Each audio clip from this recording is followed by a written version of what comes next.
नमस्कार, मैं Sonali Chaure. AGP news के हिंदी समाचारों में आपका स्वागत है। आइए डालते हैं एक नजर आज की खास खबरों पर। मौसम के लगातार बदलते तेवर के चलते मनसर व समीपस्थ कांद्री, कुंभारी, सराटा बोर्डा, आमड़ी, पटगोवारी, खैरी बिजवाड़ा, भांडेवाड़ा आदि गांवों में धान की फसल को भारी नुकसान हुआ है। मौसम परिवर्तन के चलते फसल में भी बीमारी लगने व फसल झुकने से किसानों की चिंता बढ़ गई है। क्षेत्र के किसानों ने बताया कि धान की फसल बीज में से सफेद होकर सूखने लगी है। इससे कुछ दिन बाद लहलहाती वाली फसल झुकने लगी। मौसम इसी तरह अपना करवट बदलता रहा तो निश्चित रूप से किसानों को धान के उत्पादन प्रभावित होने का खतरा उठाना पड़ेगा। एक और मौसम की मार तो दूसरी ओर एक के बाद एक बीमारी लगने से धान की फसल को नुकसान हुआ है। पक्षी सप्ताह का शुभारंभ गुरुवार से हुआ। इस दौरान वन विभाग ने पिंजरे में कैद कुछ पक्षियों को आंबाझरी के जैव विविधता पार्क में आजाद किया। इनमें 26 तोते व 9 कबूतर शामिल थे। हाल ही में लकड़गंज परिसर में छापामार कार्रवाई कर शिकारियों के पास से इन पक्षियों को जब्त किया गया था। मारुति चितमपल्ली के जन्म दिवस व डॉक्टर सलील अली की जयंती के उपलक्ष्य में 5 से 12 नवंबर तक forest development corporation of Maharashtra limited की ओर से पक्षी सप्ताह मनाया जा रहा है। इसमें विद्यार्थी, जल संपदा विभाग, पुलिस विभाग, कृषि विभाग व मनपा के अधिकारी व कर्मचारी, पर्यावरण प्रेमी, अशासकीय संस्थाएं शामिल होंगे। संतानगरी में इस बार सर्दी दिवाली के पहले अच्छा जोर पकड़ने लगी है। गुरुवार को भले ही न्यूनतम तापमान में बढ़त रही, लेकिन पारे में बहुत अंतर देखने को नहीं मिला। अभी भी न्यूनतम तापमान 13.2 डिग्री सेल्सियस पर ही टिका हुआ है। अधिकतम तापमान में हल्की गिरावट व शाम ढलते ही सर्द हवाओं के कारण मौसम में ठंडक घुल रही है। मौसम जानकारों की माने तो दीपावली पर इस बार सर्दी का जोर रह सकता है।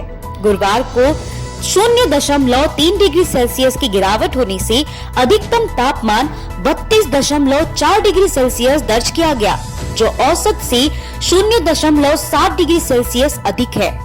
0.4 डिग्री सेल्सियस की बढ़त होने से न्यूनतम तापमान 13.2 डिग्री सेल्सियस दर्ज किया गया, जो औसत से 4 डिग्री सेल्सियस अधिक है।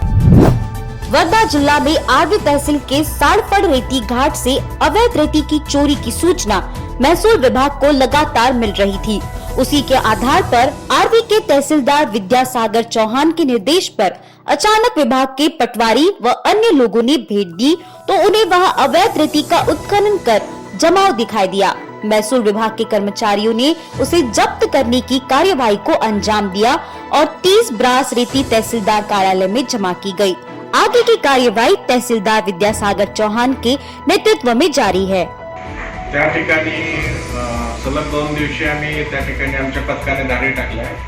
त्या ठिकाणी अंदाजे 2 दिवसांमध्ये 50 ब्रास रेतीचा साठा आम्हाला मिळाला आहे। तो साठा आम्ही तहसील कार्यालयात तिकडे शिफ्ट केलाय आणि त्यानंतर त्यामध्ये आता रितसर आम्ही त्याचा लिलाव करून जो काही शासनाला महसूल येतो आम्ही देऊ। नगर निगम की MNRD टीम ने मंगलवार को पुलिस की मौजूदगी में अवैध रूप से बनाए गए रेस्टोरेंट घरों को ध्वस्त कर दिया।